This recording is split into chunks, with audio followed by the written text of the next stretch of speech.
ఈరోజే ఆషాఢ అమావాస్య ఎంతో శక్తివంతమైన రోజు. పైగా ఈరోజు గురువారంతో కలిసి వచ్చింది. గురువారం అమావాస్య కలిసి వస్తే దానిని గురు అమావాస్య అని పిలుస్తారు. గురువారాన్ని లక్ష్మీవారము అని కూడా పిలుస్తారు. లక్ష్మీవారము అంటే లక్ష్మీదేవికి ఎంతో ప్రీతికరమైన రోజు. పైగా అమావాస్య కూడా అమ్మవారికి చాలా ఇష్టం. మరి ఇంతటి విశేషమైన రోజు ఈ కథను వింటే చాలు. జన్మల పాపాలు తొలగి కోటి జన్మల పుణ్యం వస్తుంది, లక్ష్మీ కటాక్షం కలుగుతుంది. మరి ఆ కథ ఏంటో ఇప్పుడు ఈ వీడియోలో తెలుసుకుందాం. ఈ అమావాస్యని అంటే ఆషాఢ అమావాస్యని చుక్కల అమావాస్య అని పిలుస్తారు. ఈ రోజున పితృదేవతలను స్మరించుకున్న, గౌరీ వ్రతం చేసిన, దీపపూజ నిర్వహించిన గొప్ప ఫలితం దక్కుతుందని శాస్త్రాలు చెబుతున్నాయి. కాబట్టి అత్యంత పవిత్రమైన చుక్కల అమావాస్య వ్రతకథను ఇప్పుడు విందాం. అమావాస్య వ్రతాన్ని దీపస్తమ వ్రతము అని కూడా పిలుస్తారు. ఇది ఆషాఢ అమావాస్య రోజు ఆచరిస్తారు. ఒకసారి సౌనకాది మహామునులంతా సూత మహర్షితో ఇలా పలుకుతారు: ఓ సూత మహాముని, భూలోకంలో పాపాలు పెరిగిపోయాయి. ఇలాంటి భూలోకంలో స్త్రీలు తరించడానికి ఏదైనా వ్రతమున్నదా వివరించండి అని వినయంగా కోరతారు. దానికి సూతుడు చిరునవ్వు నవ్వి ఇలా సమాధానం చెప్తాడు: ఓ మహామునులారా, మీరు అడిగిన ప్రశ్న చాలా బాగుంది. ఇది మీకే కాదు, సకల మానవులకు ఎంతో ఉపయోగకరమైన ప్రశ్న. మీరు అడిగిన ప్రశ్నకు సమాధానం ఉంది. భూలోకంలోని స్త్రీలు తరించడానికి ఉపయోగపడే వ్రతముంది. అదే చుక్కల అమావాస్య వ్రతం. పూర్వం ఇదే అనుమానం పార్వతీదేవికి కలిగి పరమేశ్వరుని అడిగింది. దానికి పరమేశ్వరుడు పార్వతీదేవితో ఇలా పలికాడు: అదే వృత్తాంతాన్ని ఇప్పుడు మీకు తెలియచేస్తాను, శ్రద్ధగా వినండి. పూర్వకాలంలో దేవశర్మ అనే బ్రాహ్మణుడు ఉండేవాడు. అతని భార్య సౌందర్యవతి, గుణవతి, అంతేకాదు మహాపతివ్రత. వారికి అనుభవించడానికి అన్నీ ఉన్నా లేనిది ఒక్కటే ఒక్కటి, అదే సంతానం. దీంతో వారు మహాశివుడికి అనేక పూజలు చేశారు. దేవశర్మ శంకరుడి గురించి ఘోర తపస్సు చేయగా అతని భక్తికి శంకరుడు సంతోషించి ప్రత్యక్షమయ్యాడు. ఏం వరం కావాలో కోరుకోమన్నాడు. దానికి దేవశర్మ ఇలా కోరుకున్నాడు: ఓ మహేశ్వర, పుత్ర సంతానం లేని మాకు పుత్రుణ్ణి ప్రసాదించమని కోరుకున్నాడు. మహాశివుడు వారి కోరిక ప్రకారం ఇలా అన్నాడు: నీకు బుద్ధిమంతుడైన అల్పాయుష్కుడు కావాలా, లేదా బుద్ధిహీనుడైన దీర్ఘ ఆయువు ఉండే పుత్ర సంతానం కావాలా అని ప్రశ్నించాడు. దానికి దేవశర్మ బుద్ధిమంతుడైన పుత్రుడే కావాలి అని కోరుకున్నాడు. దానికి శివుడు తదాస్తు అని అంతర్ధానమైపోయాడు. కొంతకాలానికి దేవశర్మ భార్య గర్భాన్ని ధరించి 10వ మాసంలో 12 కొడుకును కన్నది. అతనికి సుశర్మ అనే పేరు పెట్టి అల్లారు ముద్దుగా పెంచుకుంటున్నారు. ఆ సుశర్మ శుక్లపక్ష చంద్రుడి వలె దినదిన ప్రవర్ధమానంగా ఎదుగుతున్నాడు. కొడుకును చూసి తల్లి తనలో తాను దుఃఖిస్తూ ఉండేది. దేవశర్మ కుమారుడికి ఉపనయనం చేశాడు. సుశర్మ అల్పాయుష్కుడు అని తెలిసి ఎవరూ కూడా పిల్లను ఇవ్వలేదు. దీంతో దేవశర్మ దంపతులు ఎంతో బాధపడ్డారు. ఒక పేదపిల్ల తల్లిదండ్రులకు కొంత ధనాన్ని ఇచ్చి కుమారుడికి పెళ్లి చేశారు. భర్త జన్మరహస్యం తెలిసిన ఆ పిల్ల ప్రతిరోజు గౌరీ పూజను భక్తి శ్రద్ధలతో ఆచరించేది. కొంతకాలానికి సుశర్మ అర్ధరాత్రి అకస్మాత్తుగా మరణించాడు. అతని భార్య, తల్లిదండ్రులు శవం మీద పడి ఏడ్చారు. పార్వతీదేవి భక్తురాలు కనుక అతని భార్య ఏడవడం చూడలేక కరుణామయ అయిన అమ్మవారు ఆమెను లేవదీసింది. పైట కొంగుతో కన్నీరు తుడిచి, అమ్మా, విధిని ఎవరూ దాటలేరు. నీవు పూర్వజన్మలో స్నేహితురాలతో కలిసి చుక్కల అమావాస్య వ్రతం చేశావు. కాని ఉద్యాపన చేయలేదు. అందువల్లే నీకు వైధవ్యం ప్రాప్తించింది. కనుక నీవు ఆలోచించి వ్రతాన్ని ఆచరించు. ఈ వ్రతాన్ని మొదలుపెట్టి మధ్యలో విడవకూడదు. పట్టిన దాన్ని సంపూర్ణం చెయ్యాలి, లేకపోతే ఇలాంటి ఫలితాలే కలుగుతాయి. ఈ వ్రతం చేసేటప్పుడు పగటిపూట భోజనం చేయకూడదు. వ్రతం సగం చేయకూడదు. నీవు వ్రతాన్ని చేసి ఉద్యాపన చేస్తే నీ భర్త తిరిగి జీవించగలడు అని పలుకుతుంది. ఆ మాట వినగానే ఆమె స్నానం చేసి నియమనిష్ఠలతో చుక్కల అమావాస్య వ్రతం పూర్తి చేసి ఆ పుణ్యాన్ని గౌరీదేవికి తారపోసింది. వెంటనే చనిపోయిన ఆమె భర్త లేచి కూర్చున్నాడు. తల్లిదండ్రులు, భార్య ఎంతో సంతోషించారు. ఇరుగుపొరుగు బంధువులు మిక్కిలి ఆశ్చర్యపోయారు. సుశర్మ భార్యను అందరూ కూడా వ్రత విధానం, ఉద్యాపన తెలపమని అడిగారు. ఆమె వారితో, ఓ పుణ్య స్త్రీలారా, ఆషాఢ బహుళ అమావాస్య రోజు దీపస్తంభ వ్రతం అంటే చుక్కల అమావాస్య వ్రతాన్ని చేసుకోవాలి. ఈ వ్రతం వివాహం అయినప్పటి నుంచి 9 సంవత్సరాలు నోచుకోవాలి. మొదటి సంవత్సరం, చివరి సంవత్సరం దంపతులకు పూజ చేసి భోజనం, తాంబూలాలు ఇవ్వాలి. మిగతా సంవత్సరాలు ఆడవారికి తాంబూలాలు ఇవ్వాలి. 9 సంవత్సరాలు వ్రతం పూర్తయిన తర్వాత వెండి చొక్కా, బంగారు చొక్కా చేయించి దీపస్తంభంతో సహా వీటిని బ్రాహ్మణుడికి దానమివ్వాలి. ఈ విధంగా ఎవరు వ్రతాన్ని ఆచరిస్తారో వారు సుఖంగా జీవించి అంతఃకాలమున కైలాసాన్ని చేరుకుంటారు. ఇదే చుక్కల అమావాస్య వ్రత కథ. విధిరాత నుంచి తప్పించుకునే శక్తి మానవులకు ఉంటుందా? మనకు మన మరణం గురించి ముందే తెలిస్తే ఆ మరణాన్ని మానవుడు తప్పించగలడా? దాని గురించి ఈ కథలో ఇప్పుడు తెలుసుకుందాం. పూర్వం ఒక ఊరిలో ఒక గొప్పవాడైన పండితుడైన బ్రాహ్మణుడు ఉండేవాడు. అతను ఒక రోజున పక్క ఊరిలో ఉన్న తన చిన్ననాటి స్నేహితుణ్ణి కలవడానికి బయలుదేరాడు. ఆ చిన్ననాటి స్నేహితుడు మూగవాడు, అలాగే ఒకే ఒక కాలు మాత్రమే ఉన్న వికలాంగుడు. అలా ఆ పండితుడు స్నేహితుణ్ణి కలవడానికి ఉదయమే బయలుదేరాడు. ఆ ఊరిని చేరాలి అంటే మధ్యలో 2 లేదా 3 ఊర్లు దాటాలి. అలా ఆ పండితుడు నడుచుకుంటూ బయలుదేరాడు. అలా వెళ్తున్నా అతనికి మార్గ మధ్యలో ఒక వ్యక్తి కలిశాడు. అప్పుడు ఆ పండితుడు ఆ వ్యక్తిని పేరు అడగగా తన పేరు మహాకాలుడు అని చెప్పాడు. అప్పుడు ఆ పండితుడు ఎలాగూ నడుస్తూనే వెళ్ళాలి కదా, అతనితో మాట్లాడుకుంటూ వెళ్ళవచ్చు అని అనుకున్నాడు. ఆ విధంగా ఇద్దరూ మాట్లాడుకుంటూ ముందుకు వెళ్తున్నారు. అలా వెళ్తూ ఉండగా మధ్యలో ఒక చిన్న ఊరుకు చేరగానే ఆ మహాకాలుడు పండితుడితో ఇలా పలికాడు. మహాత్మా, మీరు నడుస్తూ ఉండండి. నాకు ఇక్కడ ఒక చిన్న పని ఉంది. నేను ఆ పనిని పూర్తి చేసుకుని మిమ్మల్ని ముందు దారిలో కలుస్తాను అని చెప్పి అతను ఆ ఊరిలోకి వెళ్లిపోయాడు. ఆ పండితుడు సరే అని చెప్పి ముందుకు కదిలాడు. అలా కొద్దిసేపటికి ఆ ఊరిలో ఒక వ్యక్తిని పశువులు తొక్కి చంపేశాయి అనే వార్త పండితుడికి వేరే వాళ్ల వల్ల తెలిసింది. అలా కొద్దిసేపటికి ఆ మహాకాలుడు వచ్చి బ్రాహ్మణుడితో కలిసి నడుస్తున్నాడు. అలా ఇద్దరూ కలిసి నడుస్తూ ఉండగా చీకటి పడింది. అప్పుడు ఆ పండితుడు ఇలా అన్నాడు, ఇప్పుడు చీకటి పడింది. మనం ఈ రోజు రాత్రికి ఈ ఊరిలో ఉన్న గుడిలో పడుకుని తెల్లవారగానే మళ్లీ ప్రయాణం మొదలు పెడదాం అని పలకగా ఆ మహాకాలుడు ఇలా సమాధానం చెప్పాడు. సరే మహాత్మా, అలాగే చేద్దాం. మీరు ఇక్కడే ఉండండి. నాకు ఈ ఊరిలో ఒక ముఖ్యమైన పని ఉంది. ఆ పనిని పూర్తి చేసుకోగానే వెంటనే నేను ఇక్కడికి చేరుకుంటాను అని చెప్పి మహాకాలుడు ఆ ఊరి లోపలికి వెళ్తాడు. అతను వెళ్లిన కొద్దిసేపటికి ఆ ఊరిలో పెద్ద నిప్పు అంటుకుంటుంది. అప్పుడు ఆ పండితుడు ఆ మహాకాలుడు వెళ్లిన ప్రతి చోట ఏదో ఒక అనర్థం జరుగుతుంది. ఇతను వెళ్తే అక్కడ ఏదో జరుగుతుంది అనే అనుమానం మొదలైనది. కొద్దిసేపటికి మహాకాలుడు గుడి దగ్గరికి వచ్చేశాడు.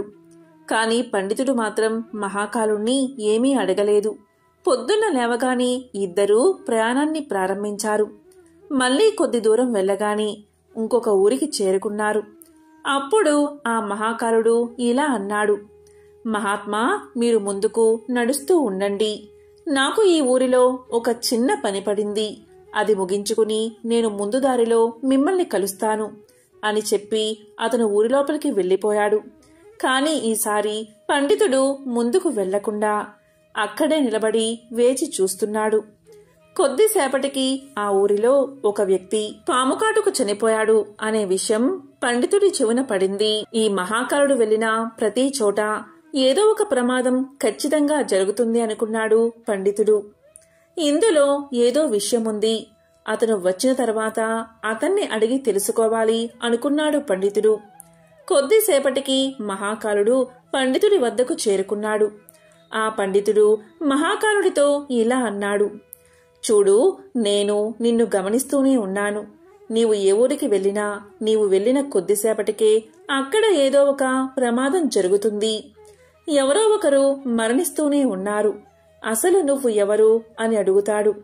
అప్పుడు ఆ మహాకాలుడు ఇలా చెప్తాడు. మహాత్మా, మీరు మహా జ్ఞానవంతులు. మహాత్ములతో కలిసి నడిస్తే మంచి జరుగుతుందని నేను మీ వెంట నడుస్తున్నాను. నన్ను మీరు గుర్తుపట్టలేదా? నేను ఒక యమదూతను. మా యమధర్మరాజు గారి ఆజ్ఞతో ప్రాణాలను హరిస్తూ ఉంటాను. ఇప్పుడు నేను వెళ్ళినా ఊళ్ళలో వాళ్ళ ఆయులు తీరిపోయాయి. అందువల్లే వారి ప్రాణాలను హరించి వేస్తున్నాను అన్నాడు మహాకాలుడు. అప్పుడు ఆ పండితుడు ముందుగా కొద్దిగా భయపడ్డాడు.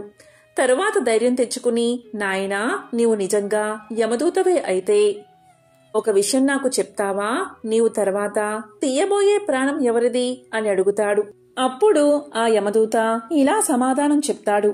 మహాత్మా, తరువాత చనిపోయేది ఎవరో కాదు, మీరు ఇప్పుడు కలవడానికి వెళ్తున్న మీ చిన్ననాటి స్నేహితుడే. అతని చావుకి కారణం కూడా మీరే అవబోతున్నారు. మీ వల్లే అతను మరణిస్తాడు అని చెప్పాడు మహాకాలుడు. అప్పుడు ఆ పండితుడు ఎంతో బాధపడతాడు. ఒకవేళ అతను నిజంగానే యమదూత అయితే ఈయన చెప్పింది ఖచ్చితంగా జరుగుతుంది. నా వల్లే నా ప్రియమిత్రుడు మరణిస్తాడు. అలా అస్సలు జరగకూడదు. నేను వెళ్లి కలిస్తేనే కదా నా వల్ల మరణిస్తాడు. అందువల్ల నేను అతన్ని అస్సలు కలవను. నేను కలవకపోతే మరణించడు అని అనుకుని ఆ పండితుడు ఆ స్నేహితుడి దగ్గరకు వెళ్లకుండా అలానే ఆగిపోయాడు. అప్పుడు ఆ యమదూత ఇలా అన్నాడు. మహాత్మా, మీరు మనసులో ఏమి ఆలోచిస్తున్నారో నాకు తెలుసు. మీరు మీ మిత్రుణ్ణి కలవడానికి వెళ్ళకపోయినా అతని తలరాత మారదు. మీ మిత్రుడి మరణం నిర్ణయించబడింది. దాన్ని ఎవరూ మార్చలేరు. ఇంకా కొద్దిసేపటిలో అది జరిగిపోతుంది అన్నాడు మహాకాలుడు. ఆ యమదూత మాటలు విన్న పండితుడు చాలా బాధపడ్డాడు. నా మనసులో నేను అనుకున్న మాటలు ఈ వ్యక్తికి ఎలా తెలిసాయి? అయితే ఇతను ఖచ్చితంగా యమదూతే. ఇతని మాట ఖచ్చితంగా జరుగుతుంది. నా వల్లే నా మిత్రుడు చనిపోతాడు. అందువల్లే నేను వచ్చిన దారిలోనే వెనక్కి వెళ్లిపోతాను అనుకుంటూ ఇంటికి తిరిగి వెళ్లిపోతున్నాడు.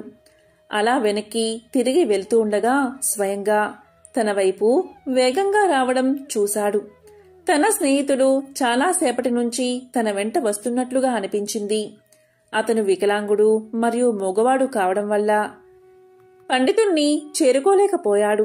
మగవాడు కావడం వల్ల అరవలేకపోయాడు. అలా ఆ మిత్రుడు చాలా ఆయాసపడుతూ పండితుడి దగ్గరకు చేరుకోగాని కింద పడిపోయి ప్రాణాలు వదిలిపెట్టాడు. అప్పుడు ఆ పండితుడు భయంతో వణికిపోతూ ఆ యమదూత వైపు చూసి అసలు ఏం జరిగింది, నా మిత్రుడు ఎలా మరణించాడు అని అడుగుతాడు. అప్పుడు ఆ మహాకాలుడు ఇలా సమాధానం చెప్తాడు. మీ స్నేహితుడు వెనకాల వెళ్లిన ఊరు నుంచి మీ వెంట వస్తున్నాడు. అతను మూగవాడు, అలాగే ఒంటికాలు అవడం వల్ల అతను మిమ్మల్ని చేరుకోలేదు.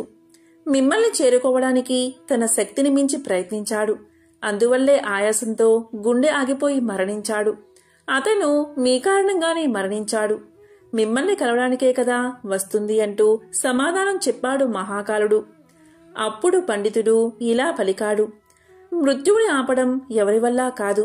అందరికీ ఏదో ఒకసారి మృత్యు వచ్చి తీరుతుంది అంటూ తన్ని తాను సముదాయించుకుని తన స్నేహితుడి దహన సంస్కారాలు పూర్తి చేశాడు.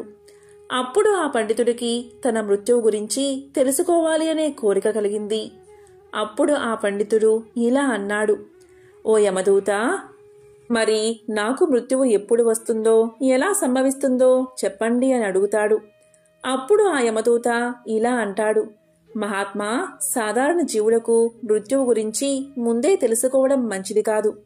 ఎవరైనా సరే తమ మరణం గురించి ముందే తెలుసుకుంటే దుఃఖాన్ని పొందుతారు. కానీ మీరు చాలా జ్ఞానవంతులు. అలాగే మీ మిత్రుడి యొక్క మరణాన్ని చూసి మరణాన్ని ఎవరూ తప్పించలేరు అనే సత్యాన్ని తెలుసుకున్నారు. కాబట్టి మీ మృత్యువు గురించి మీకు తెలిసినా మీరు అంతగా దుఃఖించరు అని నేను అనుకుంటున్నాను. అందువల్ల నేను మీ మరణ రహస్యాన్ని చెప్తాను. మీ మరణం ఈ రోజు నుంచి సరిగ్గా 6 నెలల్లో సరిగ్గా ఇదే రోజు రాజ్యంలో ప్రజలందరి మధ్యన ఉరివేసి చంపబడతారు. అలా మీకు మరణం సంభవిస్తుంది. ఆశ్చర్యాన్ని కలిగించే విషయం ఏంటి అంటే మీరు నవ్వుతూ ఈ ఊరిని స్వీకరిస్తారు అని చెప్పి ఆ మహాకాలుడు అక్కడి నుంచి వెళ్ళిపోయాడు. ఆ తరువాత పండితుడు కూడా తన ఊరికి వెళ్ళిపోయాడు. ఎంతటి పండితుడైనా తన మరణం గురించి ఖచ్చితంగా తెలిస్తే భయం కలుగుతుంది కదా. అలాగే ఆ మృత్యువును తప్పించుకునే ప్రయత్నాలు చేస్తారు. సరిగ్గా ఈ పండితుడు కూడా అదే చేశాడు. పండితుడు గొప్ప విద్వాంసుడు కావడం వల్ల అతనికి ఆ దేశ రాజుగారు బాగా తెలుసు. అప్పుడు ఆ పండితుడు మహారాజు వద్ద గొప్ప గొప్ప జ్ఞానవంతులైన మంత్రులు ఉంటారు. వారి దగ్గరకు వెళ్లి నా గురించి చెప్తే వారు మృత్యువును ఆపే ఏదో ఒక ప్రయత్నం చేస్తారు అని ఆలోచించి మర్నాడు ఉదయాన్నే రాజ్యసభకు వెళ్లి జరిగిన వృత్తాంతాన్నంతా చెప్పాడు. అప్పుడు ఆ మహారాజు మంత్రుల సలహాలు అడిగి ఈ పండితుడు చెప్పింది నిజమే అయితే ఇతని మరణం 6 నెలల తర్వాత, అది కూడా వేరే రాజ్యంలో జరుగుతుంది. అందువల్ల ఈ పండితుడు వచ్చే 6 నెలలు ఈ కోటలోనే ఉండాలి అని, దానికి కావలసిన అన్ని సౌకర్యాలు ఏర్పాటు చెయ్యమని ఆదేశించాడు. నా అనుమతి లేకుండా ఈ పండితుణ్ణి ఎవరూ కలవకూడదు. అలాగే పండితుడు మాత్రం స్వేచ్ఛగా తిరగవచ్చు అని ఆదేశించాడు మహారాజు. ఎందుకంటే పండితుడికి తిరిగే స్వేచ్ఛ లేకపోతే అతన్ని బంధించినట్లుగా అవుతుందని అతడికి ఎక్కడైనా తిరిగే స్వేచ్ఛను ఇచ్చాడు మహారాజు. కాని ఆ పండితుడు మృత్యువుకు భయపడి బయటకు కూడా రావడం లేదు. కోటలోనే ఉంటున్నాడు. కాలం గడుస్తూ ఉంది. చివరికి పండితుడికి మృత్యువు సంభవించే రోజు రానే వచ్చింది. తెల్లవారితే మరణం సంభవించే రోజు. అప్పుడు ఆ పండితుడు ఇలా అనుకున్నాడు, నేను బయటకు వెళ్తేనే కదా మరణం. నేను ఎలాగో బయటకు వెళ్ళను, ఇక్కడే ఉంటాను. ఇక్కడే ఉంటే మరణం సంభవించదు. ఇక నేను మరణాన్ని తప్పించుకున్నట్లే అని అనుకుని ఆనందంగా ఆ రోజు రాత్రి త్వరగానే పడుకున్నాడు. ఆ పండితుడికి నిద్రలో నడిచే అలవాటు ఉంది. ఆ విషయం అతనికి కూడా తెలియదు. అలా ఆ పండితుడు నిద్రలో నడుచుకుంటూ బయటకు వచ్చి ఒక గుర్రపు బండి మీద కూర్చున్నాడు. పండితుడికి ఎక్కడైనా తిరిగే స్వేచ్ఛ ఉంది కాబట్టి అతన్ని ఎవరూ ఆపలేదు. అలా అతను గుర్రపు బండిపైనే వెళ్తూ పక్కన ఉన్న రాజ్యంలోకి ప్రవేశించాడు. రాత్రి సమయం కావడం వల్ల అందరూ గాఢ నిద్రలో ఉన్నారు. ఆ పండితుడు గుర్రపు బండి దిగి నడుచుకుంటూ నేరుగా మహారాణి పడక గదిలోకి చేరుకుని మహారాణి మంచంపైనే పడుకున్నాడు. తెల్లవారుజామునే మహారాజు పండితుడు మహారాణి పక్కన పడుకుని ఉండడం చూసి కోపంతో ఊగిపోయాడు. వెంటనే భటుల్ని పిలిపించి ఆ పండితుడిని బంధించి కారాగారంలో పడేశాడు. కాని పండితుడికి ఏమీ అర్థం కాలేదు. అసలు తాను ఈ రాజ్యంలోకి ఎలా వచ్చాడో తెలియడం లేదు. ఆ పండితుణ్ణి రాజ్యసభలో ప్రవేశపెట్టారు. పండితుణ్ణి చూడగానే మహారాజు కోపంతో ఊగిపోతూ పండితుడికి ఉరిశిక్షను విధించాడు. ఉరిశిక్ష అని వినబడగానే పండితుడు భయపడిపోయి, మహారాజా, నన్ను క్షమించండి. నేను ఇక్కడికి ఎలా వచ్చానో నాకు తెలియదు. నాకు ముందే తెలుసు ఈ రోజు నాకు ఖచ్చితంగా మరణం సంభవిస్తుందని. దాని ప్రకారమే ఇదంతా జరుగుతుంది అని చెప్పాడు పండితుడు.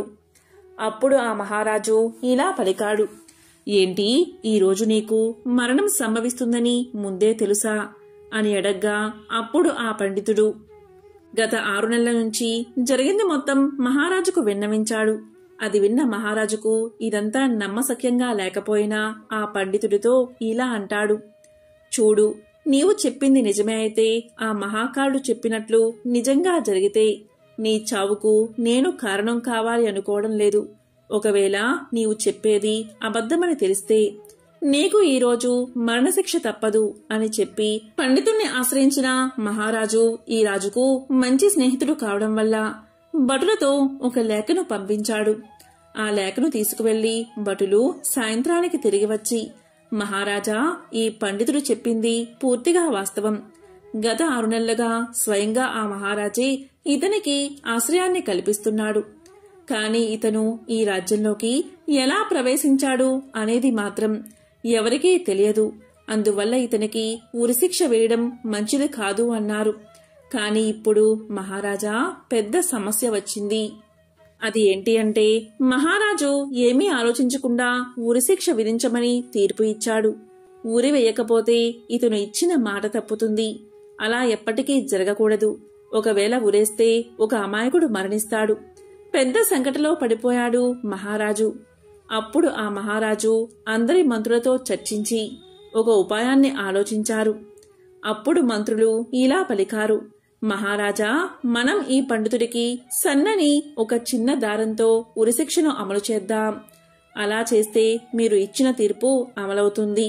అలాగే పండితుడికి ఏ ప్రాణహాని జరగదు అని చెప్పారు మంత్రులు. ఇక మహారాజుకు కూడా ఈ ఉపాయం బాగా నచ్చింది. అలాగే చెయ్యమని ఆదేశించాడు. పండితుడి కోసం మెత్తని సన్నని దారాన్ని ఉరికొయ్యకు కట్టి పండితుడికి ఉరి తగిలించారు. అందరూ సంతోషంగానే ఉన్నారు. ఎందుకంటే పండితుడు మరణించడు. మహారాజు యొక్క తీర్పు నిలబడుతుంది. ఇక పండితుడికి కూడా సంతోషంగానే ఉంది. ఎందుకంటే ఇంత సన్నని దారంతో మృత్యువు లభించదు అని సంతోషిస్తున్నాడు. అందరూ చూస్తూ ఉండగానే ఒక పెద్ద గాలి వచ్చి ఆ సన్నని దారాన్ని తెంపేసింది. దాంతోపాటు పండితుడు కూడా నేలమీద పడిపోయాడు. ఏం జరిగింది అని అందరూ వెళ్లి చూడగా ఆ సన్నని దారమే ఆ గాలి వేగం వల్ల పండితుడి యొక్క గొంతు తెంపేసింది. దీంతో గొంతు తెగి అధిక రక్తస్రావం అవడం వల్ల అందరూ చూస్తూ ఉండగానే ఆ పండితుడు నేలమీద పడి మరణించాడు. చివరకు మహాకాలుడు చెప్పినట్లే జరిగింది. అందరూ ఆశ్చర్యపోయారు. ఇంత సన్నని దారంతో మరణం ఎలా సంభవిస్తుంది? అయినా మృత్యువును ఎవరూ ఆపలేరు. మరణ సమయం నిశ్చయమైతే ఎన్ని ప్రయత్నాలు చేసినా దాన్ని ఎవరూ తప్పించలేరు అని అందరూ అనుకున్నారు.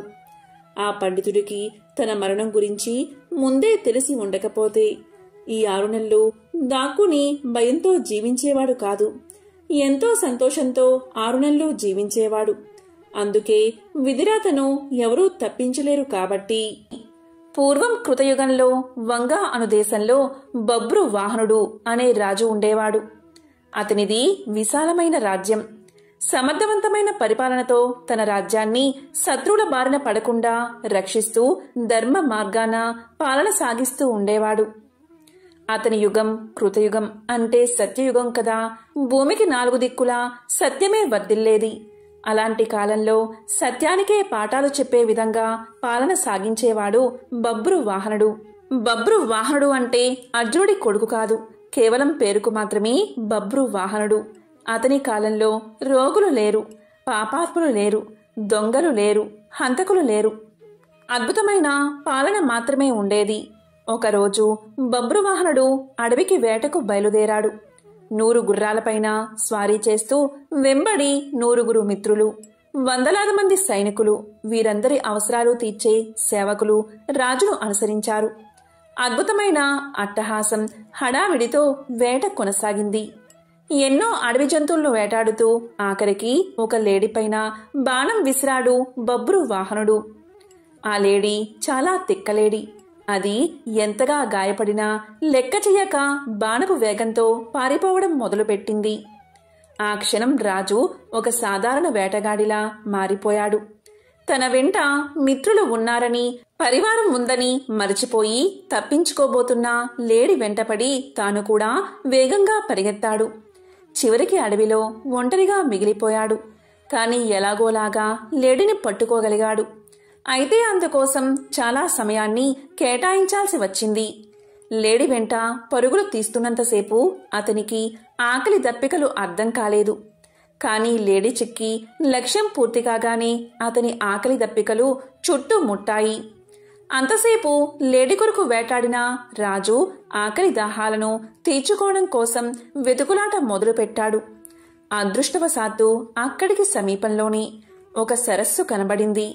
అందులో ముందుగా స్నానం చేసి తరువాత నీరు తాగి ఒడ్డున ఉన్న ఒక చెట్టు కింద తన పరివారం కోసం ఎదురు చూస్తూ విశ్రాంతి తీసుకోసాగాడు.